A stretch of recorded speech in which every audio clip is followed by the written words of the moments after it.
Hey, there we are. Good to see you guys. Good to be seen by you guys. Good evening to you all. I am Bill Sylvie, aka the Dungeon Delver, coming at you live this evening on Thursday. Kyle will be joining us in just a second. He is lurking in the green room. At least I think he is. There's a ghillie suit there, and I think I caught a glimpse of polished metal, so I better watch my tongue. But anyway, just a few things I want to announce before we jump into tonight's festivities. Now, I know everybody's hyped about Errol Otis being here, and Errol is coming on the show.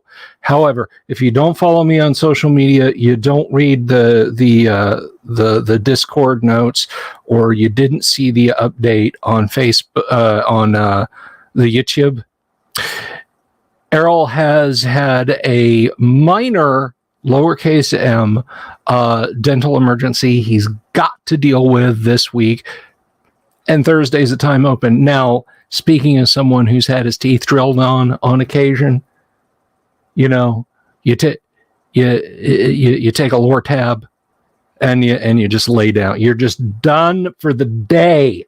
So he will be here next week. So if you're waiting, if you got that tab open in your browser and you're like, I'm getting ready to watch, it's going to be tomorrow, just be cool. Just be cool. It will happen next Thursday. Next Thursday, Errol will be here and in full Technicolor. The link is still the same. So if you've, again, you've got that in a tab, you've just got it open and set off to the side, don't change it and don't look for a new link. The link is still the same. And if you look at it and you see it's still showing the 18th, I updated the YouTube thumbnail. I don't know why it didn't update when it propagated out across the internet after I updated it. So I apologize if you're still thinking he's going to be here tomorrow, because he's not. It's going to be on the 25th. I can't control that short of completely deleting the link and having a bunch of dead links scattered across all social media platforms. So that is what's going on with Errol, and what we'll do tomorrow, who knows? Who knows? Maybe I'll just have a random friend of mine come on and we'll just we'll just have a practice run. We can pretend they're Errol Otis. No, we're not going to do that. But anyway, I do have someone who's very random. He greatly enjoys random. On the show tonight. You know him, you love him. He's my co-host, Kyle Schuant.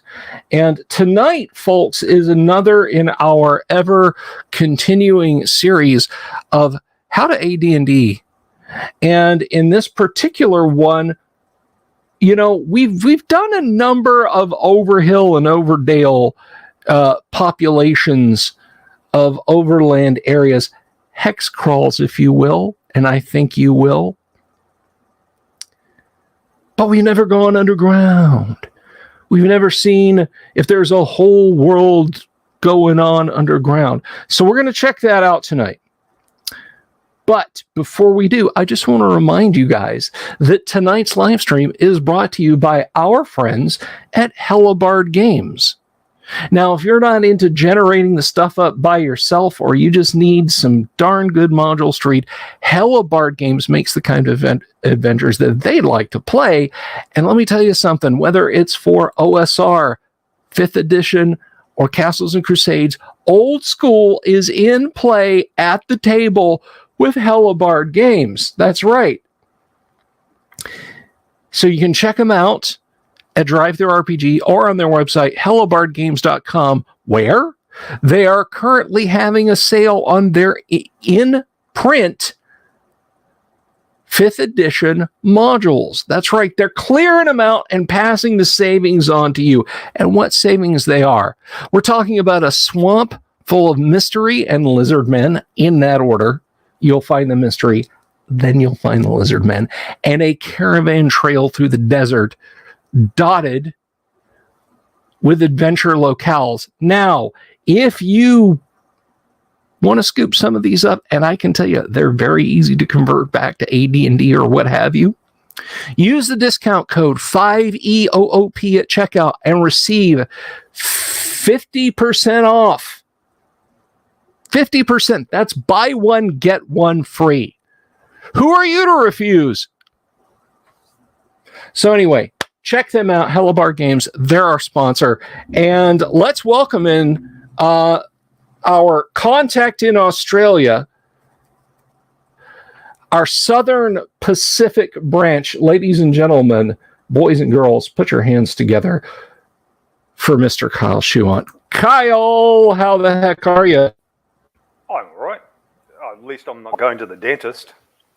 You know, if you and Errol were truly dedicated, you would have taken the webcam and the microphone into the dentist and done it there. Could be the first D&D live stream from a dental office.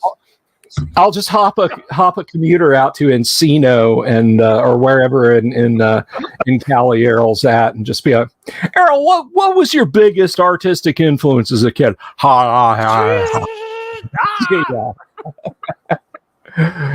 Anyway, so we wish. Being a dentist is a lot like being a dungeon master. Anyway, you know, there may be some slight discomfort. Both kinds of dungeon master, Kyle, but that's hear that? That's the sound of tonight's stream being demonetized already. Start as you mean to go on.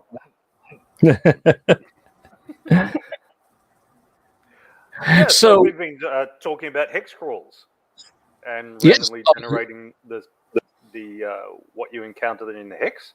But as you said, we can do that with dungeons as well. That's right. The Dungeon Master's Guide, first edition AD&D Dungeon Master's Guide, has an incredible. Now, I'm going to use this term in the broadest sense of the word. Kyle, I know you'll get what I'm saying, but hopefully you guys will kind of grok it. It has an excellent program in it. And I mean program in the sense of you execute code. You just execute it manually with dice. In the Dungeon Master's Guide for creating and populating dungeons. And tonight, Kyle and I, we're going to talk to you about how to do it goodly. Yeah, so the one in the DMG, to my knowledge, there hasn't been an online generated version of that. And I think the main reason would be that because it's just random dice, and you know, despite what generations of players have thought, the results of one die roll are not affected by the results of the previous dice roll. You know, it's not like I've been rolling high all night, so now I'm going to roll badly. No, it doesn't work that way. And likewise with the dungeon generation. So you end up getting the things that cross over each other and contradict each other and stuff like that. Now, if you're sitting there as the dungeon master rolling that up, you can just adjust it. And it tells you to do so in case you don't have the intelligence to figure that out for yourself. But a computer program won't be necessarily really good at that. So you would have to reprogram it to do something different, in which case you may as well just start off with your own whole thing.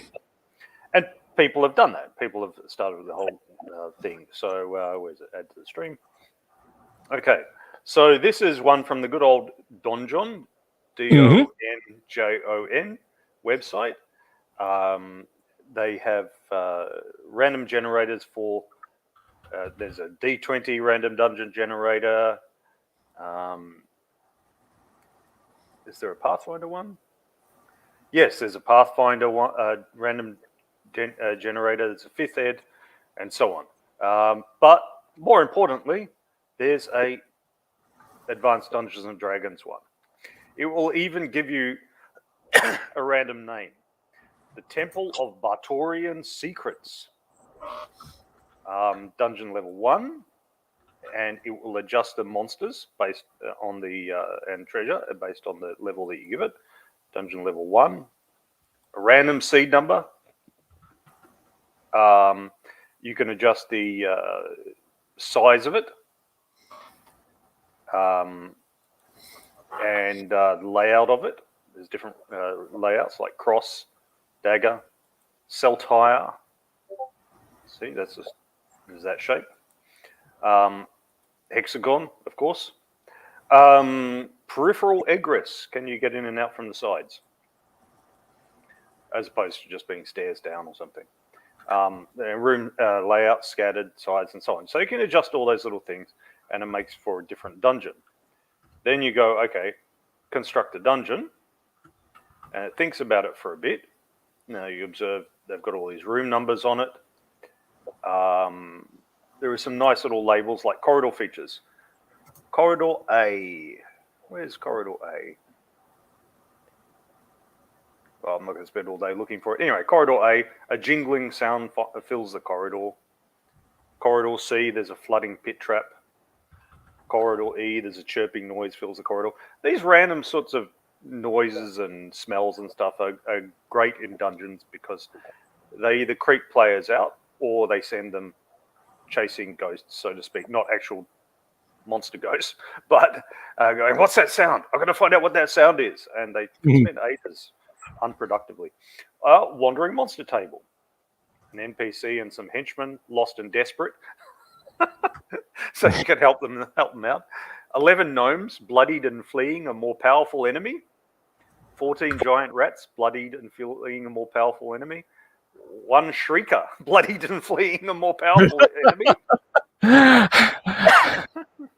I want to know about the bloody shrieker. I think we should pursue that thing. 10 elves, lost and desperate.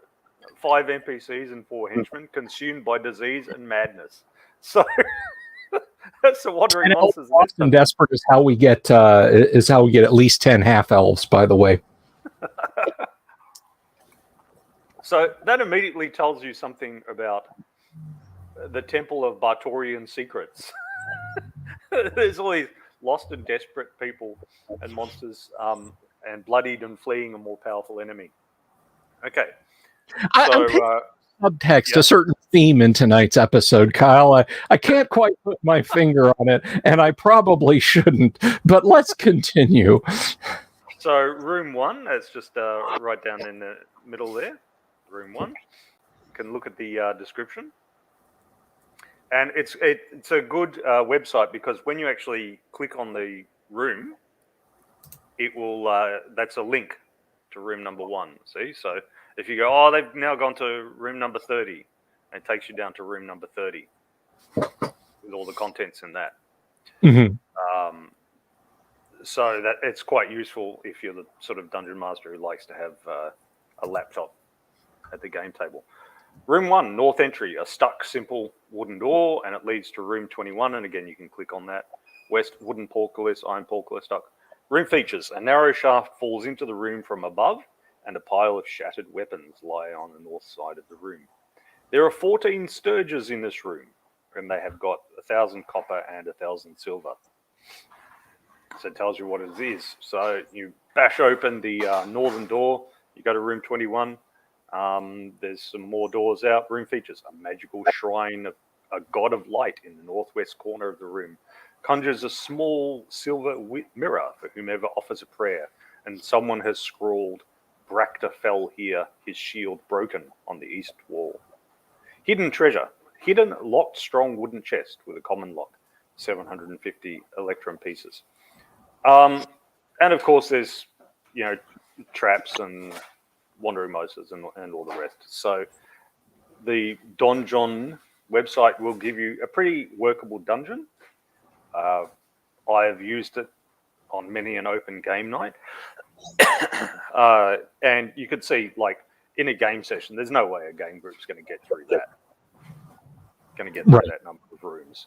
Just you're describing them and them asking a few basic questions about them. It's going to take 10 minutes each, and there's 30 of them. So they're not going to get through all that in a game session. You would need to have a relatively smaller one.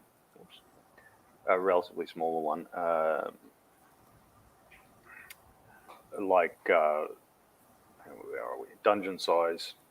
You can even go fine dungeon size. That's what happens when you ask your wife what size you want the dungeon to be. Fine. Fine one. even the fine one's got about a dozen rooms in it. That's your fine one is more like the one-page dungeon that was trendy for a bit. But anyway, so there's that one. That's the straightforward, simple way to do it if you don't want to dice it all up yourself. There's an online generator that can do it for you. Now, if you want to go and roll it all up, then you close that browser window and you open up the one with your copy of the Dungeon Master's Guide, or better still, you get it in print. I've just got the PDF here so that you guys can share the vision with it, because it's not very interesting for you to watch me looking at a book. I look a bit too much like the cover of Unearthed Arcana or something. Except not as majestic.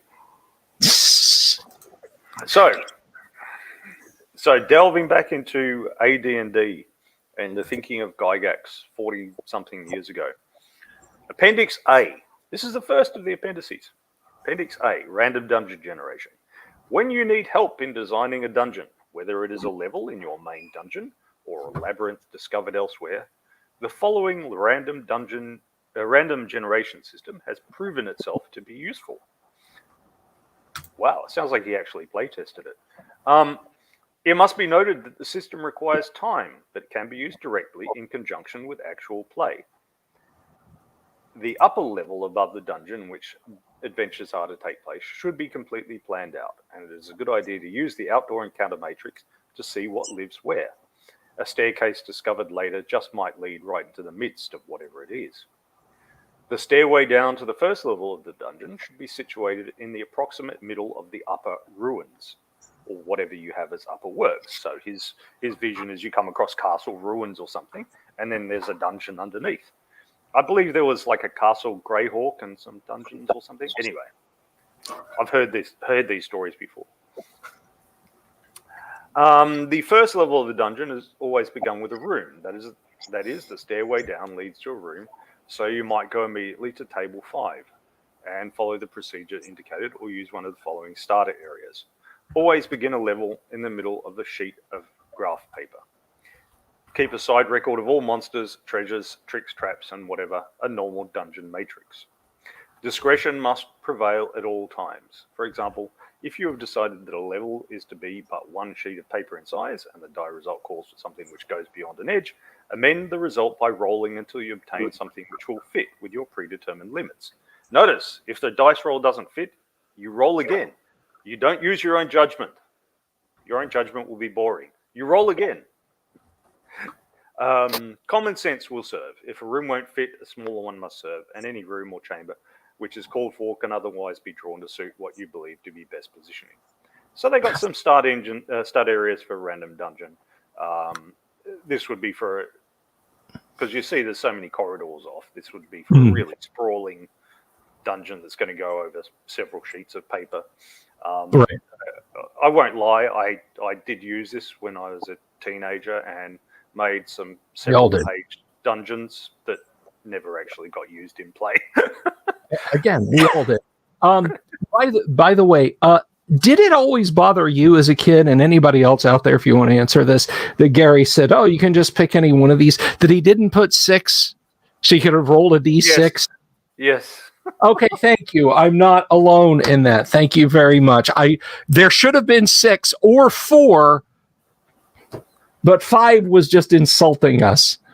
Well, 6 wouldn't fit on the page that he had free. Space he had free. And 4 would have left a bit too much white space. And going on the rest of the book, he didn't seem to like white space very much. Nope. I was reading some graphic design blog or whatever, and it was just saying that white space is a more recent thing. That the author was even arguing in favor of like AD&D, DMG type writing with like 1,000 words a page rather than the 300 or so words a page that we tend to do now. And I don't know. I suppose there's an argument for it if you're just looking at it in print. But anyway, it's white space, and that was the other thing that made my dungeons too complex when I was a teenager. I didn't want any white space. I filled in every damn corner of that graph paper, and players tended to know when they'd come to the end of the dungeon because, it reached the edge of a piece of paper. Because you couldn't help that, like, when they started mapping the dungeon, when they put the first room in, if they put the first room in, like, the top left corner, and then you'd look down at your map and go, no, that won't work.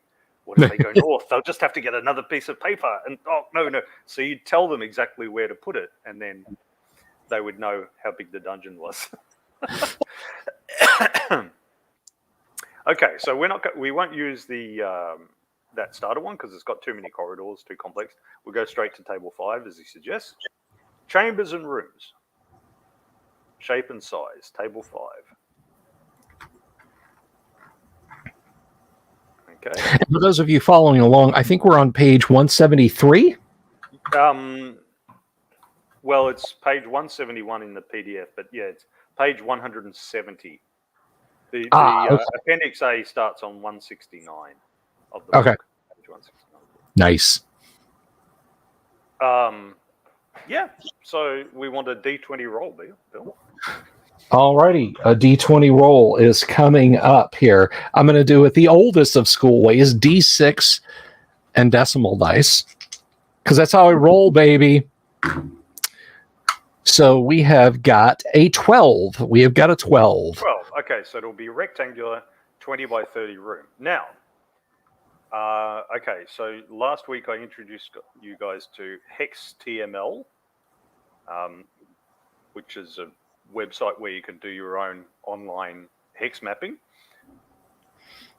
Searching for this week, I came across one which you can do your own dungeon mapping called dungeonscrawl.com. Dungeonscrawl.com. Through Bill's account, I'll just post that in there. Alrighty. Dungeonscrawl.com. I love it. Yep. And then you just go start scrolling. They've got guides and everything. The guide's fairly mediocre from what I've seen so far. You have to experiment a bit. It's not a super intuitive way. Okay, so the most basic mode is you just have these rectangular rooms. Okay, it can hatch like that. If you want, you can, so you can have hatching like that. You can have the traditional blue and white. Why was it traditionally blue and white, Bill? You might know. It was traditionally blue and white to thwart photocopiers. Early Xerox machines could not pick up baby blue. Now, this worked right up until the point where somebody probably who worked in pre-press or had a relative who worked in pre-press, because they still do that in manual pre-press today. They will still block out things in baby blue, and you use a yellow overlay, which turns it green, which to a photocopier looks black. So if your friend had his copy of a classic module and you tried to photocopy it and you got faint or nothing, and these things are costing, 15 cents a copy in the university library back in the 1980s, what you would do is you'd go get one of those report covers, make sure you got one in that pea yellow color, and then split it down the middle and stick that on your D&D module, and you'd get a nice black photocopy. Oh, well, there you go. So, yeah, you can have whatever pleases you aesthetically. They've got a few different ones. And now we just do it because it looks cool. So let's do the old blue and white to be traditional. Okay. They also have a roughness feature, which is for, so you see it's become a little bit wonky. That's for like if you've got cabins rather than shaped areas. Right on. Okay, so we've got a 20 by 30 room as a start one. Okay. Now we can add in other symbols. There's other images.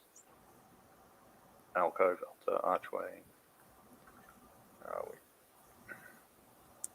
Oh, there's even an elevator.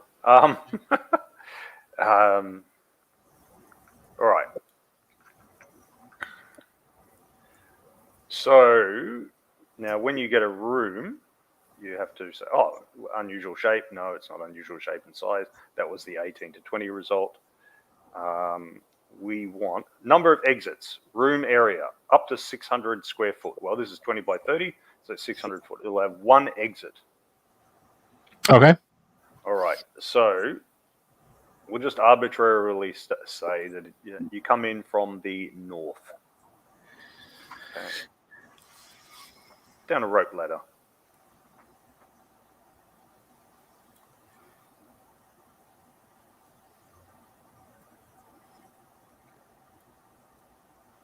Alrighty. I love this program already, or this website rather.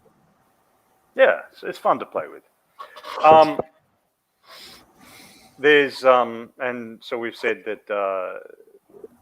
All right, room area. It's got one. So room area up to 600 foot.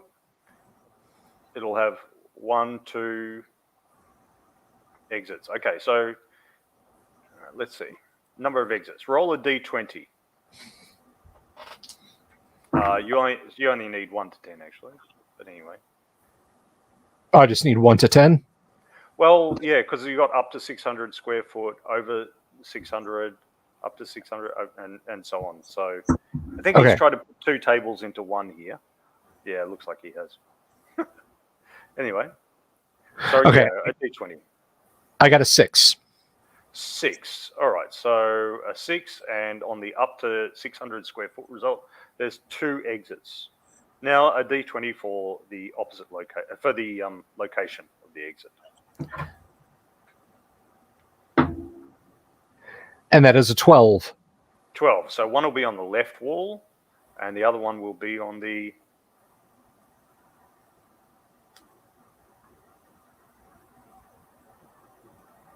You need another d20. Sorry.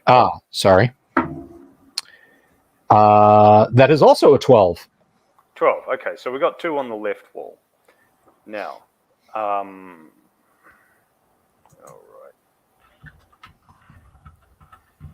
So yeah, this is all going through what's in the room. All right, so there's 2 exits, and you can also check if you get a 0 result. If you get a 0 result, you check once every 10 foot for secret doors. See table 5D footnote. It makes it nice and complicated for us. All right. Exit directions: straight ahead, 45 degrees left, right, 45 degrees right, left. All right. Roll a d20 for each of those exits. We have a 14. Yep. And we have a 14. 14, yep. So they'll both be straight ahead. Okay, now, where is the door?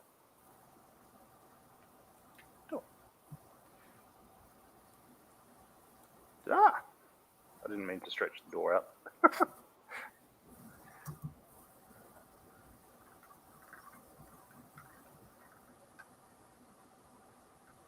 Okay, so you can. All right.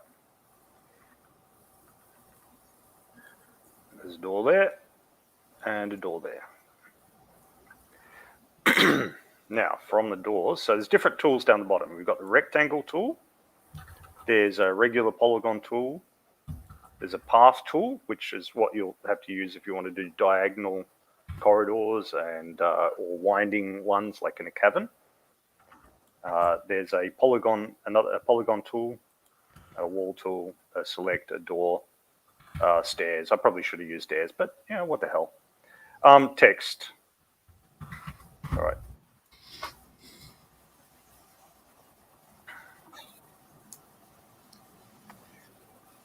Text is like creating a regular text box.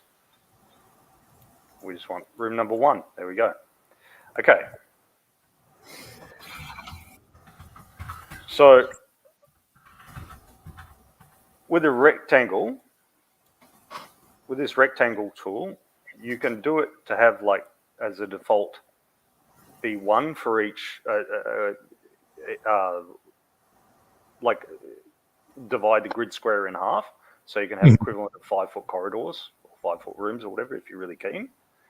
That's down here, and then I just put 1 for 1.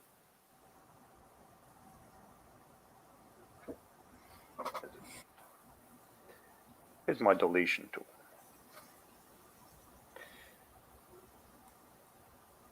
There you go. You can write over things like that. All right, so we've got 2 corridors going along. That's what they're going to start off in length. Okay. Now, the chamber or the room contents, this first chamber that we're in. Now, the one thing that this little dungeon scroll site doesn't have is a little thing where you can put in a key, like the contents. Notes, yeah. No, I said nerds. N-E-R-T-Z. Okay. All right, so all I'm going to do is just use a text document. All right.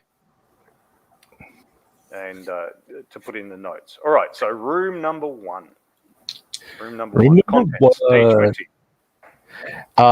Let's see. That is a 4. So room number 1 is empty. Empty, yes. Which makes sense. It's the entry room to the dungeon. Yeah, if there was treasure, somebody probably just like walked in, grabbed it, and then left. So, 10 feet down, 600,000 platinum pieces. Yeah, but the typical a sane person would just grab it and then leave. But the typical adventuring group would go, well, there must be 700,000 in the next room then. Yeah. Or it's all trapped. Let's stand here for, an hour and a half in the meantime. Yep. Okay. So, corridor.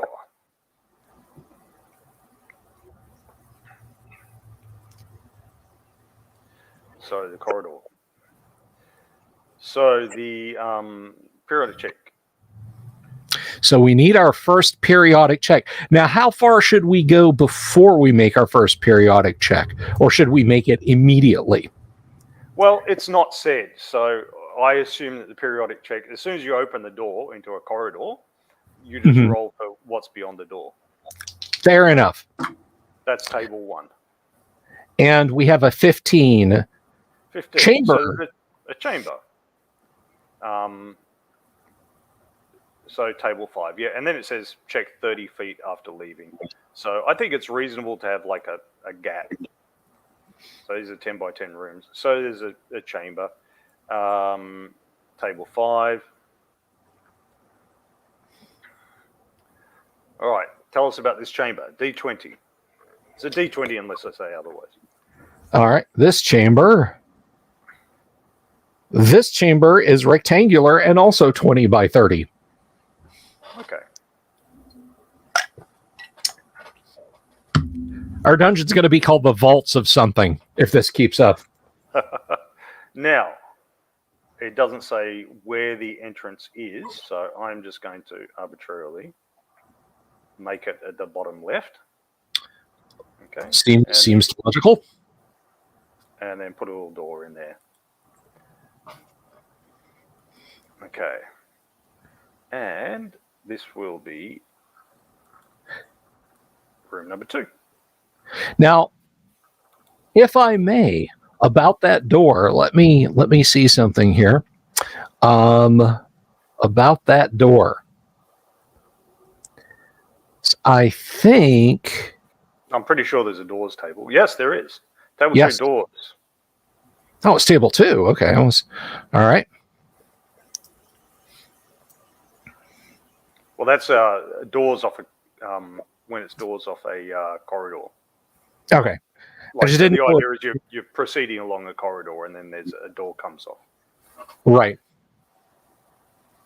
But there isn't a chart saying doors, whether it's stuck or it's made of brass or it's got a sphere of annihilation in a demon's head or whatever. Yeah, that's traps. When we get to traps, we'll examine that. Exactly. So, all right. So this new chamber, It's not unusual shape or size. It's 20 by 30. Okay. Number of exits to this chamber. 19. That is, I got a 19, not 19 exits. Any size, 1. Door in chamber, passage in room. What does that mean? What's a passage in a room mean?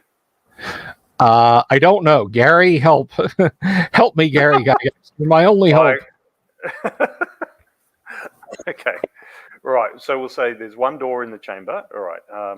Where's this door? 1d20. In the 6, right in the 6. Okay. In the opposite wall.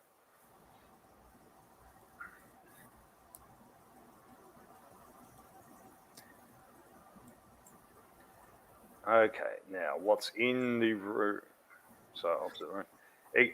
We'll worry about this direction later on. Chamber of room contents.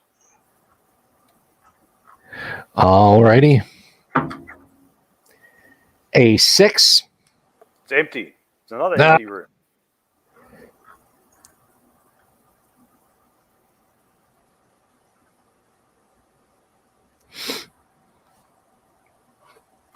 The default one is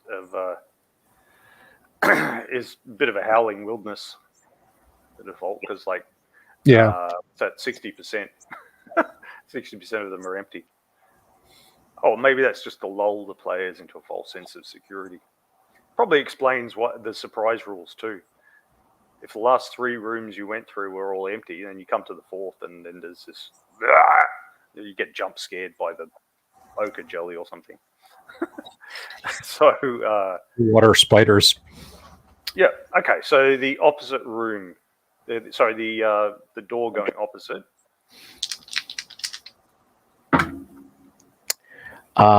Is a 10.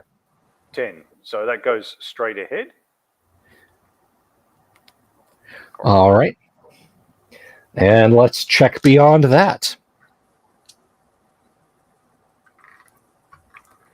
And by the way, boys and girls, in case you're wondering, this is actually an ideal way to solo play D&D because you literally don't know what is coming up next. You can basically play rogue with pen and paper. Okay, so periodic checking of the D20 as you go along 30 feet in the corridor. What'd you get? Continue straight, check again in 60 feet on this table. Oh, okay.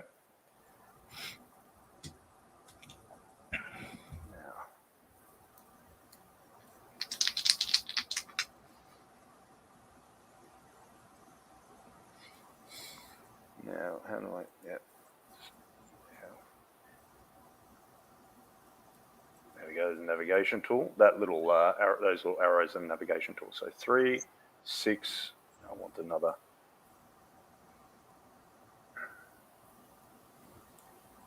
There we go, that'll do. Check again on this table. And that is a 3 door. Table 2, okay. D20. That is a 16. 16, so the door is ahead of you.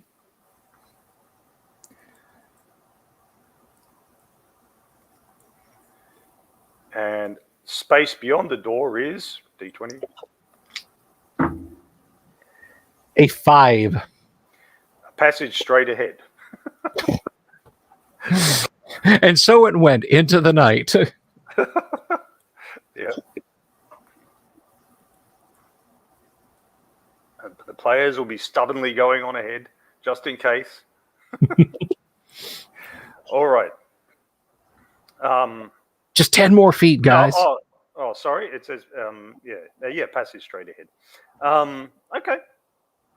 Continue straight. Check. Periodic check. 11. Passage. Turns.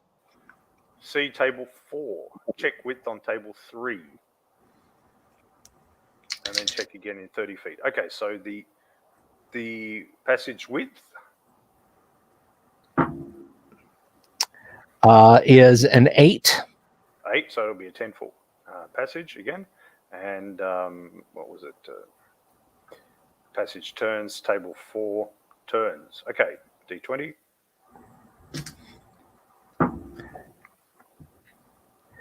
Is a 3. Left 3. 90 degrees. Left 90 degrees. All right.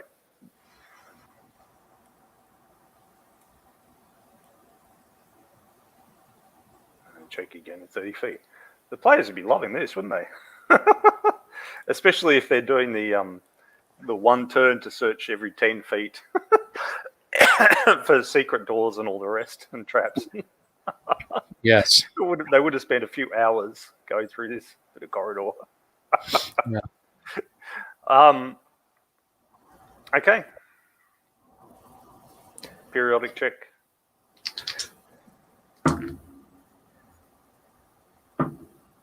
Come on. A 4.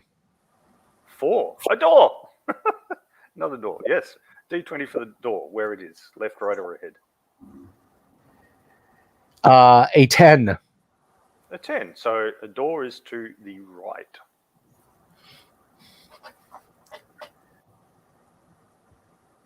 So I guess this kind of puts pay to the idea that one does not simply walk into more doors. Oh, no.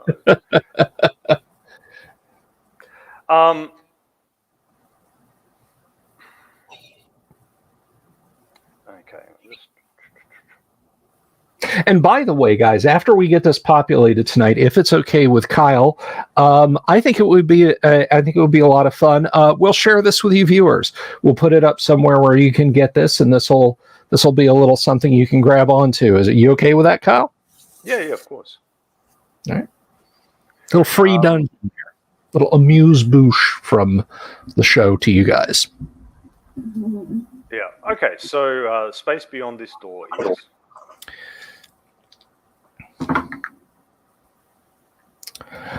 17. there's a room. Okay, go to table 5. That is also a 17. Rectangular, 40 by 60. No, sorry, that's a chamber. Rectangular. What's the difference between a room and a chamber? Anyway, rectangular, 30 by 40. Come on, Gygax, you've been expanding our vocabularies. Explain. Well, I think a chamber may necessarily have undoored openings leading to other parts of it, but honestly, I don't know. Okay, so I've put it there. I've just arbitrarily put the entrance there. That's fine with me. Just to confine the size of the thing a bit, because it's already looking reasonably sprawled out.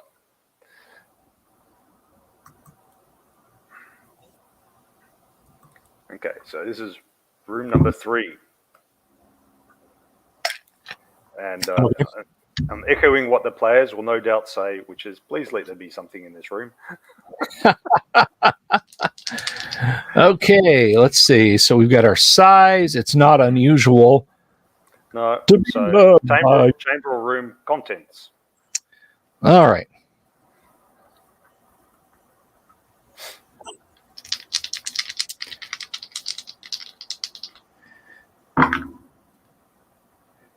I have a 15. That's monster and treasure. Aha. See table VG below. Okay. Monster and treasure. The players will be going, finally!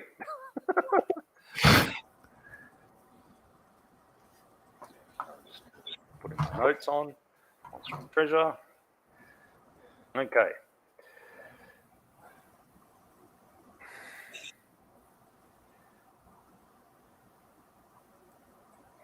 So, all right. So we've got monster and treasure. The monster will be rolled separately on dungeon level. Okay.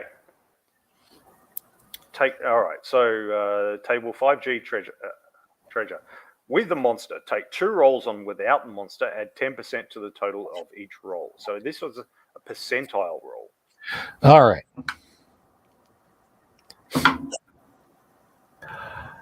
Uh, 1,000 pieces of copper per level. We're on the first level, so it's 1,000 pieces of copper, and we take another roll.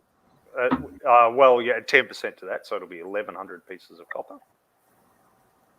Okay, so 1,100 pieces of copper, and the other is it's going to be 100 pieces of platinum. 110. So it's 110 pieces of platinum and 1,100 pieces of copper. And Dungeon Masters, let me tell you what, if you're going to have this in a pile in the room, it's incumbent that you put the platinum under the pile of copper. So that when they say to the hirelings, "Oh, you can have the copper, you can have that," they'll go, "Oh," and they'll gather up the copper and go, "Ooh." Exactly. Okay. See also tables V, H, and J, I, or J. Okay. Treasure is contained in D20. The Dungeon Master doesn't decide if it's in a pile. The dice do. That's a result 17. of 19 or 20. 17? 17. Okay. In iron trunks. Love it. Okay. And okay, so go to table VI on a roll of 1 to 8, table VJ on a 9 to 20 to determine protection if desired. So iron trunks. So now this isn't clear to me. If you get 1 to 8 when you're rolling up what it's in, yeah, I think it means a 1 to if it's a 1 to 8, is a separate roll or just on these rolls? Because so if you get bags, sacks, small coffers, or chests, then it's guarded by something on table VI. correct. Or 9 to that's how I read it. Because it makes more sense when you look at the description. Okay. Now, what did we get? We got iron trunks. So we go to table VJ. All right. So they miss out on the blade scything across the inside. Well, that makes sense because, it'd probably be hard to set up a bag or sack to have scything blades. Right. But iron trunks, maybe you can do it. All right. Anyway, VJ on a 9 to 20 to determine protection desired. Okay. D20? 18 in a 18? secret room nearby. Ah.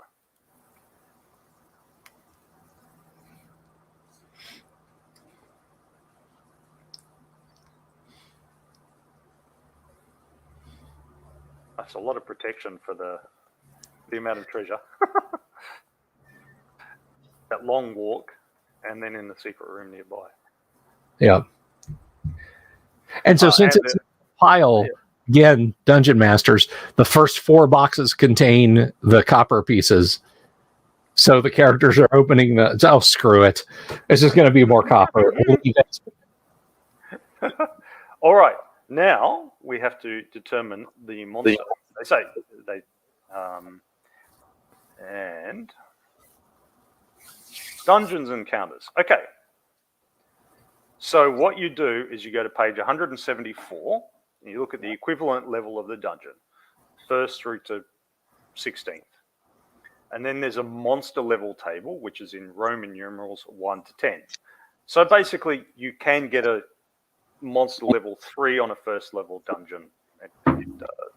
And you can always get a monster level 1 or I on even a 16th level dungeon. Okay, so equivalent level of dungeon. Let's roll it up. It's 1st level dungeon. So we have to roll 1d20. We have a 10, so it is 1st and 1st. Yeah, so all right. Where is so that's monster level 2. What happened to monster level 1? Go back down. Yeah. Slowly. Where is monster level 2? Should be right there. Yeah, that's level 2. There's a level 2 chart. Okay, so one of this is a thing. This can be for Dungeon Masters, guys. This can be quite a curveball. I recommend having these things prepared beforehand. What you see in the random encounter tables is NPC. You can bump into another adventuring party, and the first time that appears, Gary put in all the mechanics for creating an NPC party right after table 1. So you got a few pages between tables 1 and 2. So if you scroll back up a ways, Kyle, you'll find table 1 should be right around there.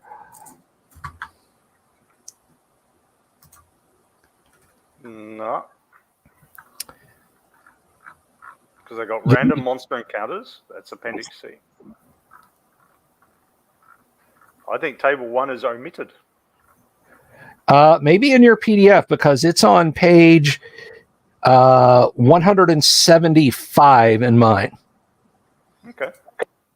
You might be missing one. So I'll roll that up. Yeah, you roll it up for us. All right.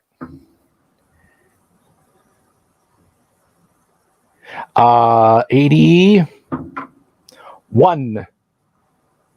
Yeah, and rats. Giant rats, 5 to 20. Okay, how many giant rats? All right, so let's see. 5 to 20 is going to be 5d4. We have a total of... See, so guys, print really is superior to PDF. The print copy will be complete. You might have a poorly scanned one. 14 giant rats total. All right. Now, it doesn't mention it, but would we give them their own treasure as well, or would we just do, as per the monster manual? I wouldn't. I would just go on the DMG. I would not. I say we just go on the DMG. Yeah. Okay. So the secret room nearby.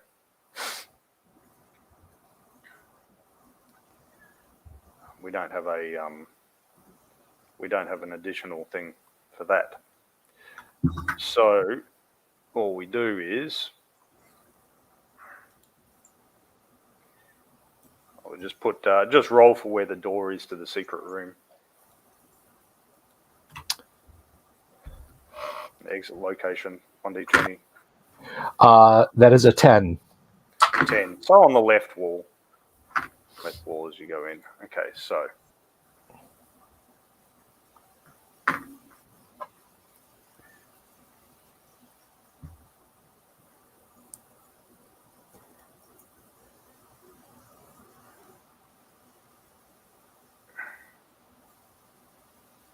just whack that in there. Okay. You still have to apply your own creativity to say how the secret door is opened and that sort of thing, because again, we are dealing with advanced Dungeons and Dragons. We're not dealing with later editions where you just necessarily have to just roll for it.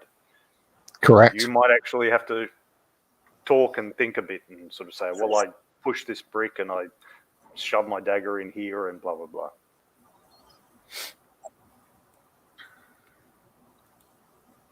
All right. So that's that room. Now this room will also have its own exits that we haven't rolled up yet. It's, 30 by 40 room? Yes. So D20 coming up.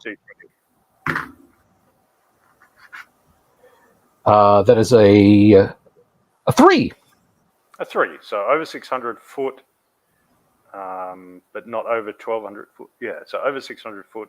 Like I said, on the table 5C, he's obviously tried to combine 2 charts based on the room sizes.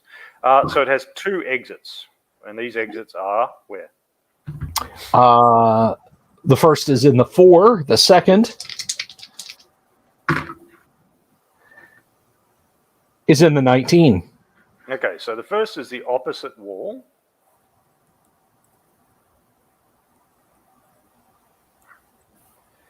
And the 19 is the same wall that it comes through. Now, but the same wall is where we've come through, and it's already been mapped. And the note says, if a passage or door is indicated in a wall where the space immediately beyond the wall has already been mapped, then the exit is either a secret door or a one-way door, or it is in the opposite direction. In other words, it's on the opposite wall instead. Okay, so roll a dice for that. And that is a 7. A 7. So it's a one-way door.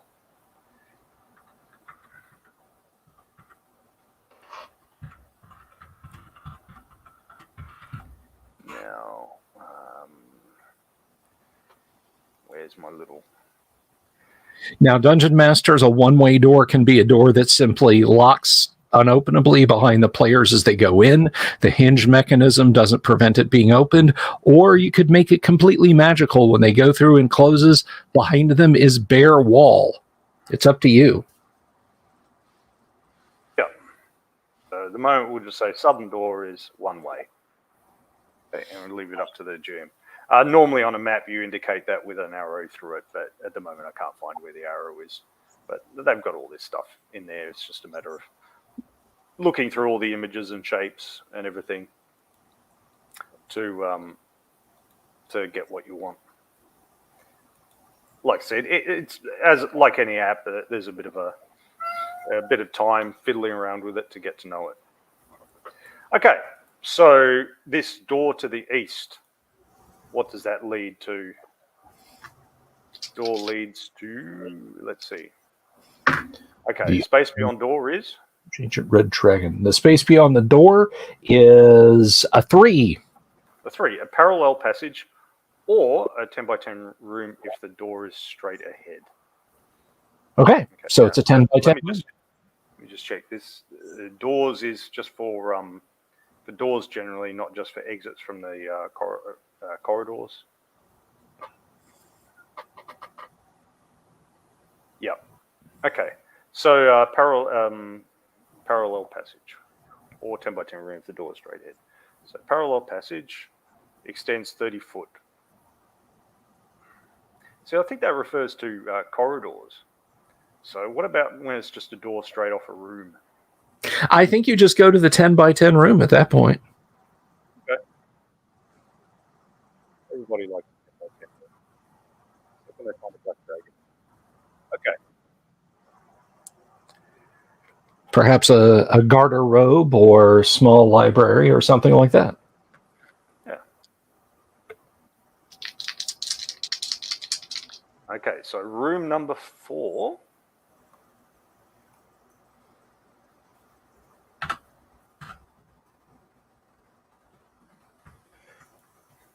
Room number 4, okay.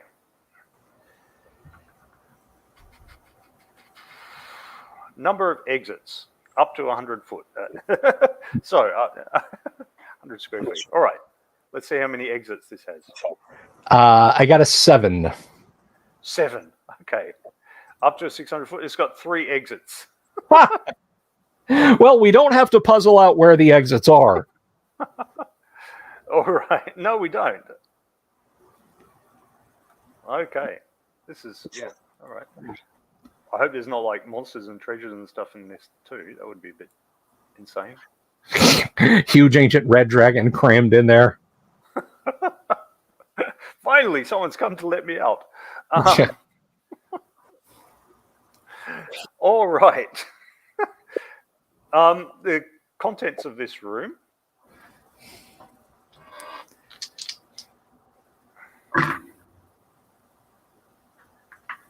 It's a 20. It's a 20. Treasure. Haha. Okay. D100.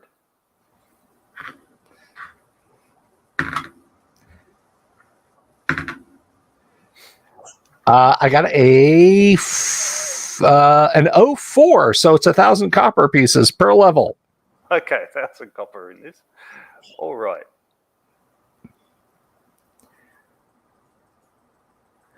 The treasure is contained in, and that's a D20.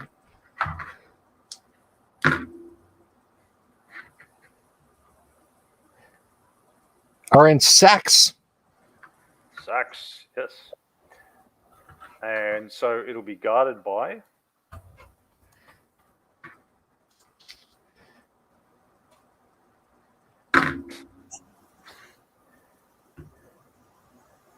Contact poison on treasure.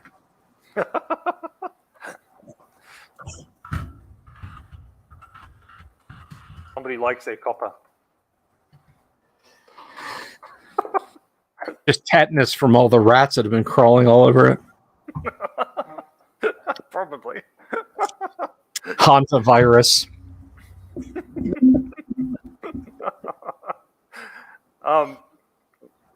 Okay.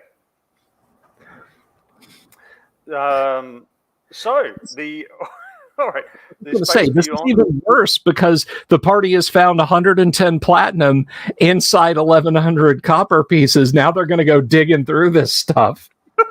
Yes. Why is Reginald turning blue? They are. All right. So that northern door. What lies beyond the northern door to start with? This crazy little room with 4 doors. Room of doors. It's basically like like a stairwell or something. Anyway. 5. That is 5. Passage straight ahead. Okay.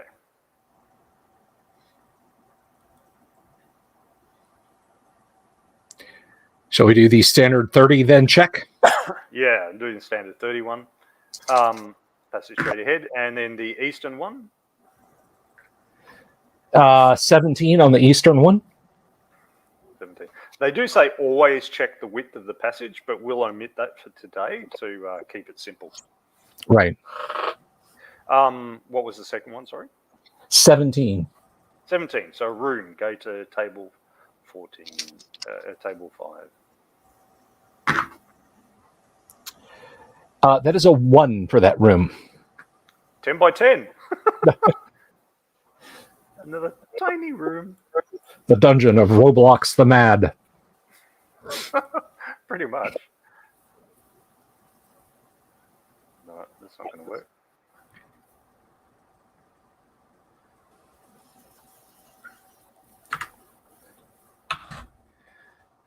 You could see I haven't formatted it very well with that 4 being in there, but obviously you could fiddle with it to try to make it look pretty, but as long as it's understandable, because it's not like anyone's going to see it except you. The players are only going to see their own attempt at drawing it, which will be even worse than yours, so you don't have to worry about it. Just so. All right, so there's that room that we'll have to determine, and then what lies beyond.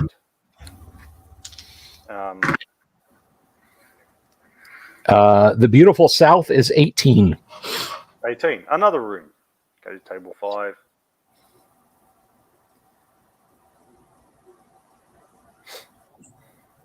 Yep, so roll for the room, D20 for the room size.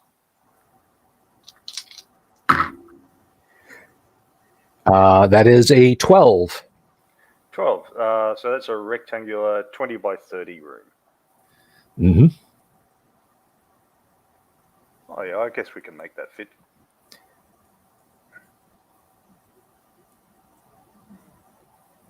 Okay. And this will be number 6. All right, so let's learn something about room number 5. Okay, what's in it? I got a hot hand tonight. That's a 16. 16. Monster and treasure. Woohoo! All right, so that was, which was it? Room 5.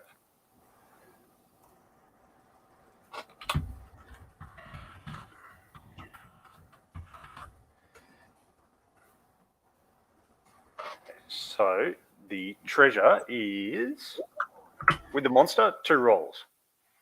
We roll the treasure first because that's more exciting. Right. Okay. Yep, 2 rolls. 74, 250 gold pieces per level. Okay, so that'll become 275. 75. Yeah, 275. 275 GP. Yep. And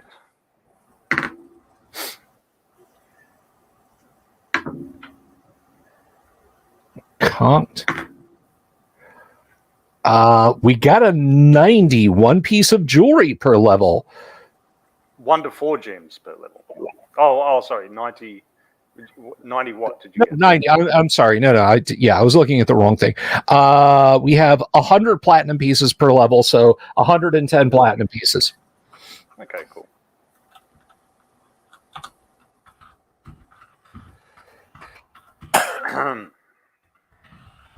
All right, what's this monster keeping it in? All right. The monster is keeping it in.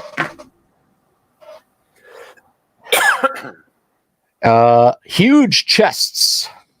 Huge chests. The huge chests are hidden in 16, so that's going to be a secret room nearby. Okay.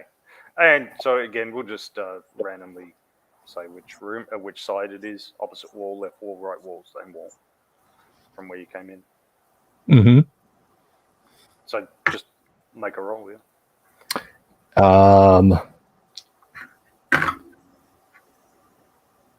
8. 8. So it'll be left wall. Okay.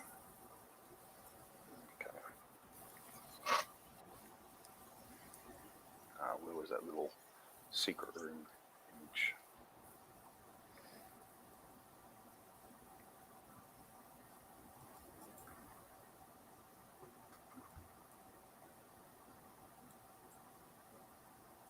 Oh, yeah.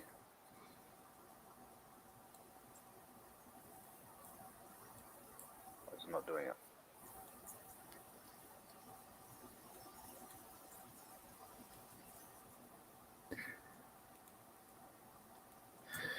There's that room within a room that you were talking about earlier, Kyle. Yep. Okay. So, in the secret room nearby.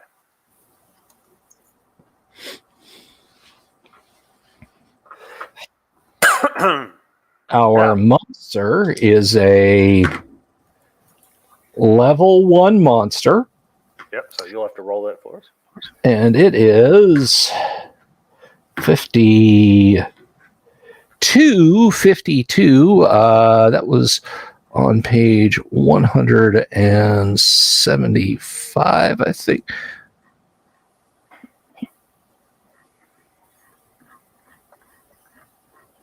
$52 kobolds, 6 to 12 kobolds.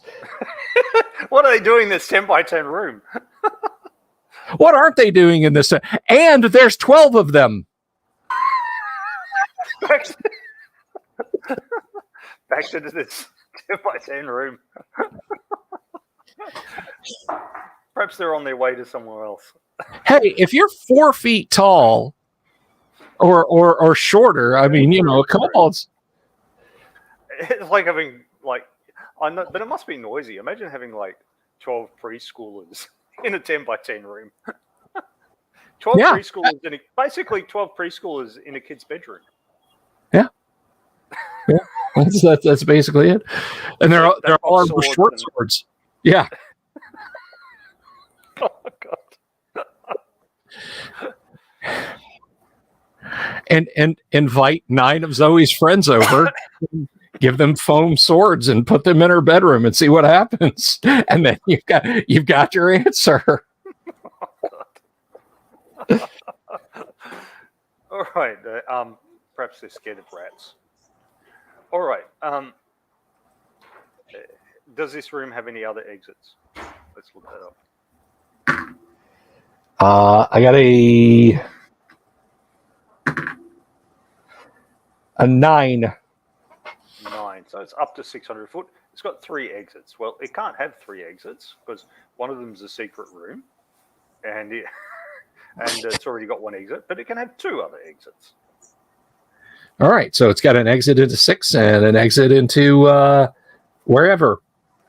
Yep. Okay. So let's poor kobolds. Perhaps they were naughty. They've been given time out. Bargle has sent them there. 12 kobolds, 12 giant rats. I mean, it's even who's going to win that fight. Okay. So the room number 6, the 20 by 30 room. What is in there?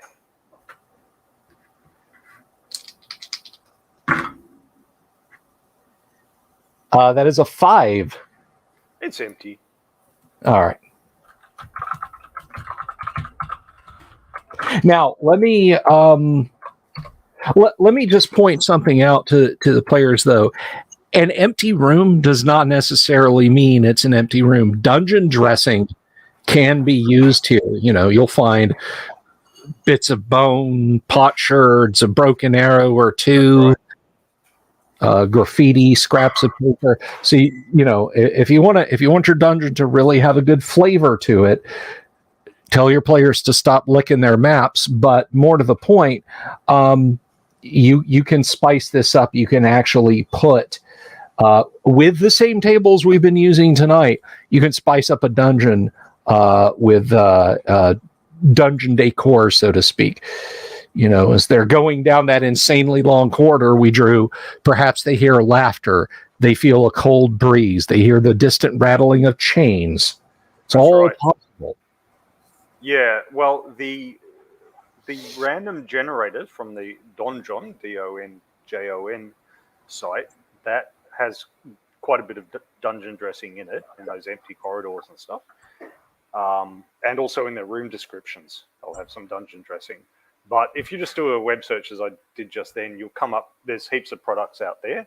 And I'm sure if you dig enough through, there'll be some free blogs where somebody's put up a chart of 100 random meaningless things to liven it up. You know, it won't be just like this empty but well swept, well kept room. You know, right? There's going to be junk in it.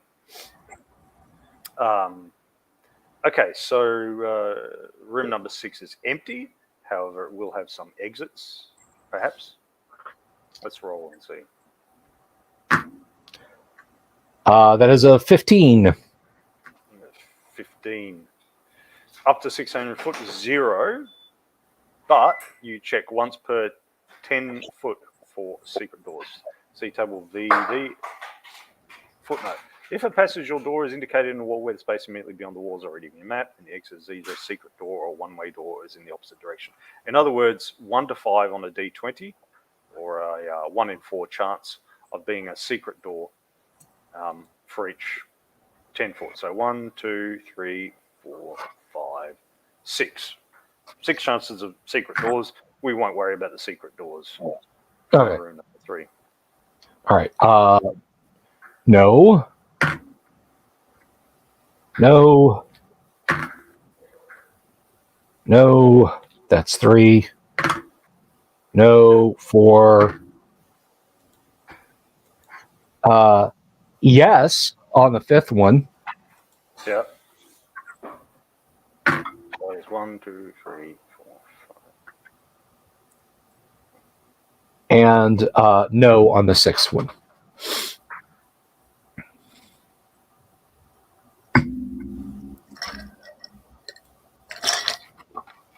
Okay.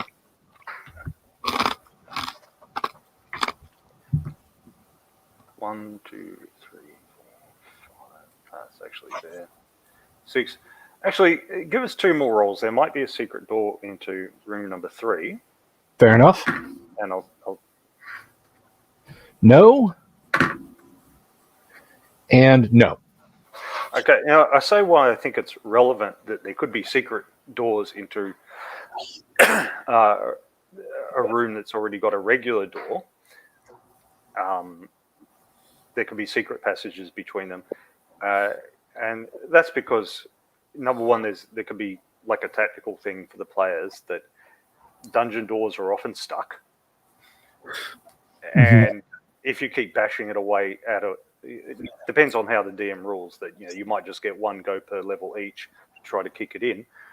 Or you could have multiple. I rule that you can have multiple goes, but each go you take, it tends to increase the chance of a wandering monster. Yes. If you keep making a ruckus, then someone might wander along. The other aspect is that more intelligent creatures, including parties, can use secret doors if they find them to ambush others. So if, for example, the players were in room number 3 and they went to room number 4 and started fighting all those rats, if the kobolds were led by an intelligent magic user or something, they might go out of room number 5 into room number 6 through a secret door between room numbers 3 and 6, and then come and ambush the players from behind and surprise them while they're busy fighting the rats. For a low-level party, 12 kobolds could be a TPK. Yeah, especially if they're already fighting the 12 rats at the same time. Yeah. By the same token, the players could do that sort of thing and go, okay, we open the door, there's 12 rats in there, we just close the door because they figure the rats aren't going to have any treasure anyway. And then they search around, they find a secret door between 3 and 6. There isn't one in this instance, but just an example. They find a door between 3 and 6 and they go through that way instead. I should point out, I see your secret door tool on the map key there. Yeah. Okay. Oh, okay. Never mind. We're just playing around today. That's fine. I'm going to get a lot of things wrong, I'm sure. That's just part That's absolutely fine. We'll clean it up in post for you kids that we're going to share this map with. Yeah, you can.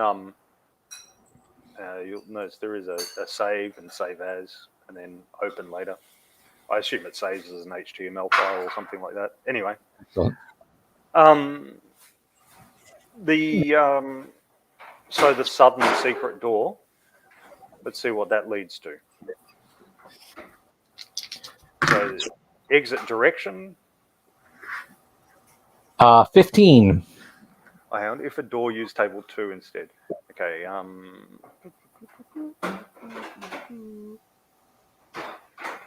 15. Okay, it just goes ahead. There's ahead. So we've got another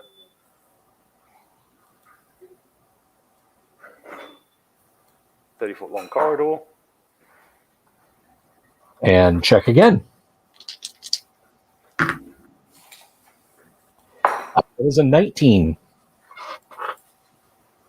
19. Okay, that's a periodic check. A trick/trap. Aha! Been waiting for one of these. See table 7. Passage continues. Check again in 30 foot on that table. Okay. So table 7. Love the tricks and traps. Table 7. That's a D20 check. We'll just label this as T1, trap 1. And I got an 11, which gives us as 9. So it's a 20 by 20 elevator room. Party has entered door directly ahead and is in a room, descends 1 level, and will not ascend for 30 turns. I love it.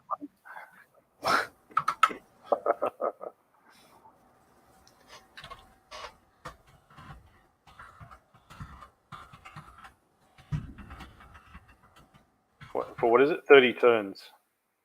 30 turns, yeah. So 300 minutes or 5 hours. All right. And all right, so we'll leave it there for the moment.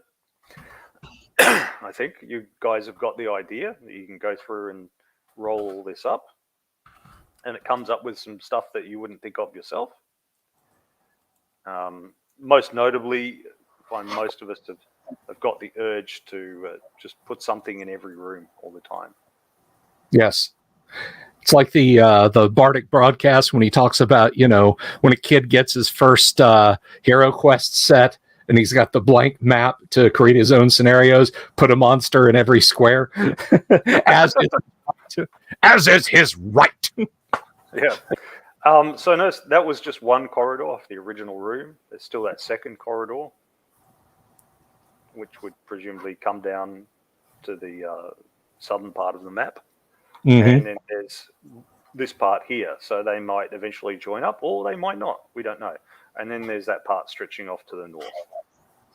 that's just following the dice. It leads to a rather sprawling kind of map.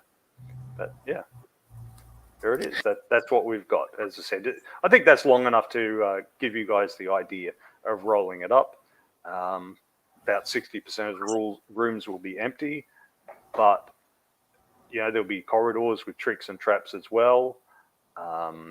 There will be wandering monsters. The rooms that do have monsters are going to keep the players pretty busy. I think having empty rooms is not that bad because, like, after dealing with the 12 rats and or the 12 kobolds, the players might want a quiet room somewhere to rest. Yes. And if you're the kind of dungeon master who, if your players, and let me tell you, Kyle, you can disagree with me on this, but I think if the players really and truly want to camp out in the dungeon and they take all the precautions, silence on the door so they don't hear you guys snoring, watches put up, magic mouth to call alarm if something comes near. If they take all the precautions and there's a reasonable chance that they can get some rest, sure, But if nothing else, they might want a quiet room that they can back off to, where they can just put iron spikes in the door and take that time to cast healing spells. Yeah, or just use that spiked door as a cover to retreat further out of the dungeon for the day. Just so. Collecting was saying rats don't have treasure. Yes, they do. Rats have treasure type C when in lair, which can include magic items. I think all it doesn't have in its list is platinum.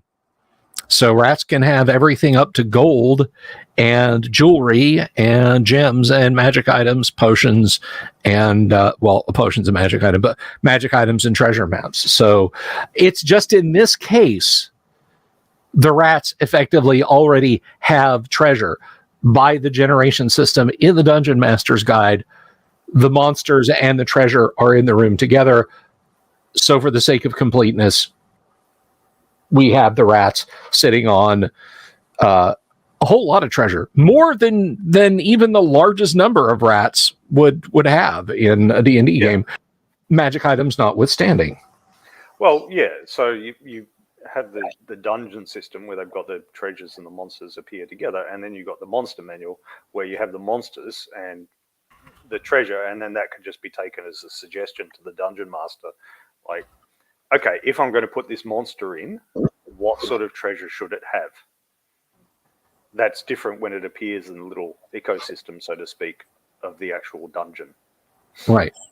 Now, another question that might come up is, well, if I'm going to create a dungeon, if I'm a new game master, and just in case you didn't see the message pop up there on your screen, I wasn't running you down collecting chaos. Not at all. Not at all. I was just talking shop, but you can combine the two. Like, if you've got a grand plan for your dungeon, you don't have to throw it out because Gary said be random or the dice are always right. You can combine the two. You can have, your dragon's lair, your cultist base, your whatever you want to call it.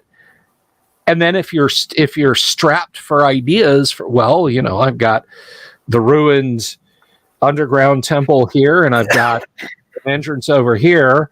How do I connect the two? That's where stuff like this comes in handy.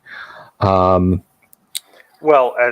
story I've told a few times before is just rolling up a random dungeon is how I came up with a campaign, because I rolled up. I said, okay, let's do the classic bandits, and I gave them the lair, and the lair was just some old caverns. And when I was rolling up the old caverns, it kept being all these empty rooms in there until I came to a secret door. I used the dungeon generator. It was a secret door. And in the random caverns area, all these man-eating apes popped up. But in the worked area, there was a shrine and stuff. And in the bandits group, there was a high-level cleric obviously, and he rolled up the alignment, and he was evil. So, okay, what's this evil cleric doing with man-eating apes and a shrine and all the rest? And why are they grabbing people? And okay, so they worship the ape. You know, the words came to my head. A few years ago, they were just another ape cult. Now their wicker towers are everywhere. Towers. So, but when the dungeon went on, it came into more traditional kind of dungeon stuff, a room of mummies and blah, blah, blah. So I tied all this together and said, okay, what are these guys doing? So obviously they're you know, trying to build up their power base, collect slaves and all the rest. But there's further dungeons deeper down. The bandits themselves are delving in, or want to delve into dungeons themselves to generate wealth so they can build up their cult. You know, there's only so much they can get collecting from the parishioners. So, and yeah, so I said it was, okay, ancient dwarven ruins, and they were trying to dig into them. They hadn't found the secret door. That was left to the players later on. But yeah. So Kyle was talking about the ape cultists, and you're absolutely right. You know, it's imperative on the DM to let ideas like this spark your imagination. But I don't. Did you watch any of the episodes, Kyle, where we were reading from Dark Tower, also a fairly random dungeon? Okay. Dark Tower has ape cults in it, or not ape cults, but it's got rooms full of carnivorous apes. So I figure, you know, but the evil cult is a cult of Set in Dark Tower. And this is like 4 years before Conan the Barbarian came out. Mm-hmm. I had a lot of fun every time we talk about Set cultists. When I would do the deep dive, I would pause and say, the gleam in the eye of Set. And that meant a lot of pauses. But someone was talking to me. You were talking about ape cults just now, and I put it in the chat. The gleam in the banana of Set. Yeah, there's two bananas coming together over a black sun, a black moon. A fine standard. But it was great when ran in the campaign because the like he had just like charm person, good old charm person, and he charmed one of the fighters in the party, and you know it was, for who is your father now, if not me? And then he failed his saving throw. Well, because I mean that's Thulsa Doom was obviously attempting a charm person spell, right? Yes, just so. The player failed his saving throw, so he was calling him Papa. And he was trying to resolve the disagreement between the party and the evil sorcerer. And there was a bit where they chased him off. So the evil cult leader was like running off across this river with his main men and the fighter was calling out, "Papa, don't run! Come back to me, Father!" Well, that's what King Osric's daughter, the wayward daughter, right up to the point where Thulsa Doom was getting ready to shoot an arrow at her. She screams, "Father!" And when he fired another arrow at her, she got a saving throw. Well, the snake arrow. So she got another charm person saving throw. Yes. I don't think she got frequent saving throws because you get more frequent saving throws if you're more intelligent. I don't think she rolled a high int. She did not. She did not. You know, because as Osric said, you know, she's you know, she seeks meaning as if I could not give it to her. Yeah, she had low int, so she had to have somebody else give meaning to her. What is the banana to the hand that peels it? Fruit is weak, flesh is stronger. Look there, a beautiful bunch of oranges. Yes, come to me, child. I give you this. Yeah. So when you roll the dice randomly, this sort of stuff comes up, and like I've said before, you have this random stuff, and you tack it together with a bit of imagination, common sense, and a hell of a lot of plagiarism. And Yes. you come up with a fun campaign. Yeah, and guys, don't beat yourself. Like it, you can find these tunnels and rooms overlapping each other and curling under each other. Thank you, Messenger Bat. We think we're pretty humorous too from time to time, but if it doesn't make sense, don't do it. Don't be so beholden to how this is supposed to work per the rules. I mean, it's if it does, you don't have to go all House of Leaves, but you can.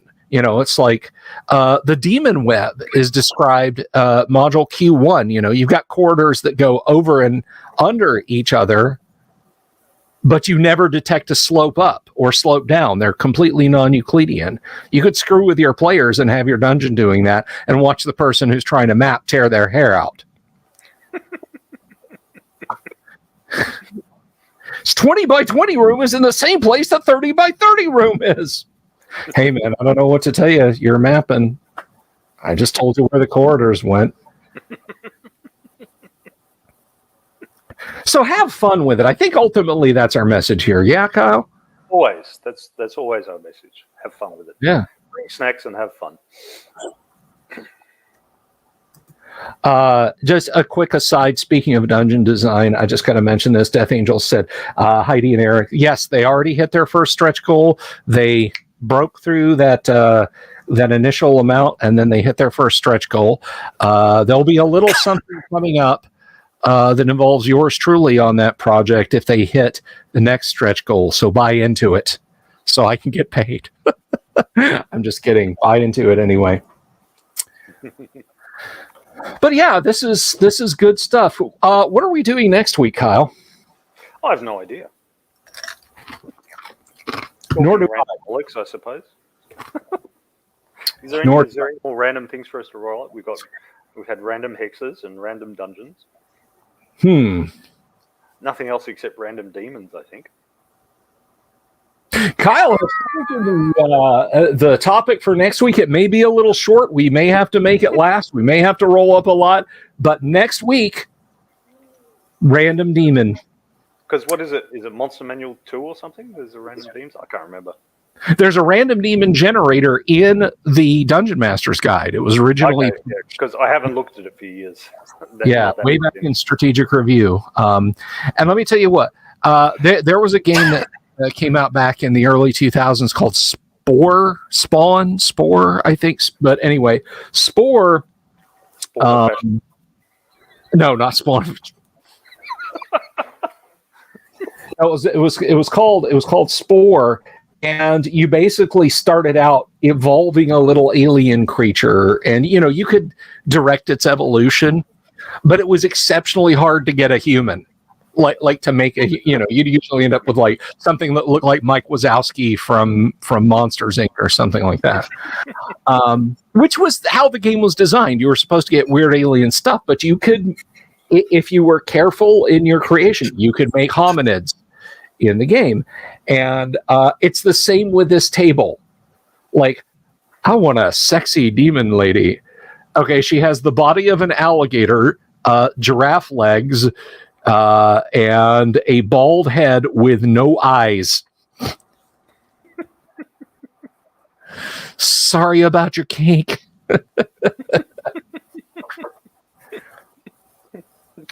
But we'll do that next week. We'll randomly generate some demons because we just do crazy stuff like that. It'll be random Thursday, but Dungeon Scrawl is what you want.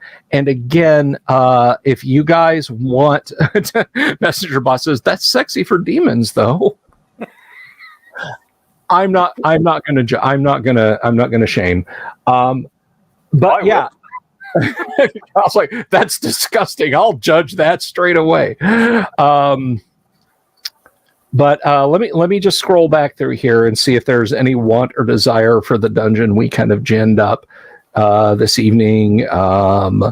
If you do, want this strange little dungeon, I'll be more than happy to Kyle can send me the map or whatever, and we'll type it up, and you'll have a little dungeon right there ready to use in your game. So you guys let me know before we wrap up tonight, or in the comments below, or on the Discord if you're a member of the Discord.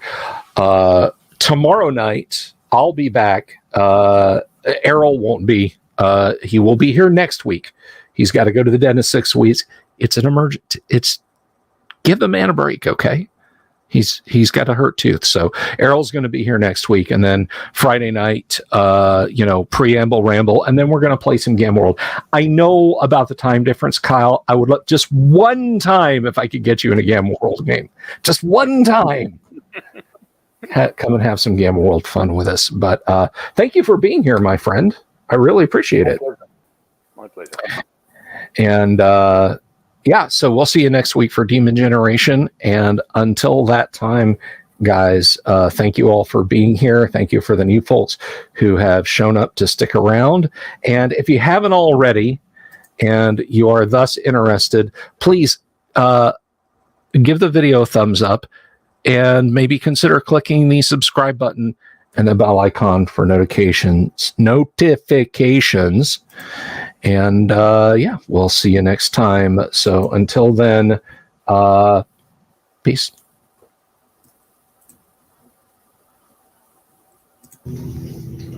Have you seen my owl bear?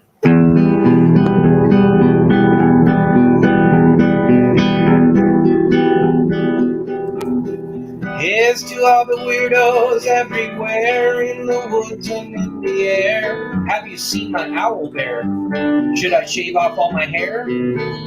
Bobs are all around. Some live in tunnels underground. Some are fat, some are rich, some are sleeping in a ditch.